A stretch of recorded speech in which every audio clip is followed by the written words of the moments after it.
Hello, Opophiles. It looks like I'm about to run out of battery, but let's see if we can get this tutorial in time. So, this is etude number 20 out of the Barret book. It is very trill heavy. I did my best to nail all the trills, but I just, didn't really work all of them out to precision. But that doesn't mean that you can't. So, here's how I would work on them. I want to make sure that the meter is held to integrity. So, for example, in the first measure, first play without any ornaments, grace notes or trills. Just getting to the downbeat.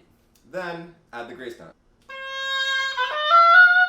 You'll notice that the grace notes are really easy to meter if you do them as 30-second notes. So da, da da da ba, landing right on the downbeat for the F.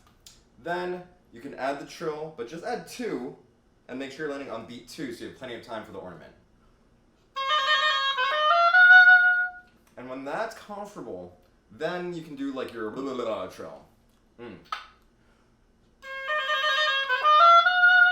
Of course, this only works if you keep the meter in your mind before you start. Okay, I think that's it. Good luck with this one. This is one of the more challenging ones, I think, as far as just staying relaxed and having your fingers able to trill. So, when in doubt, play beautifully. And of course, check out obophiles.com for lots of free oboe resources.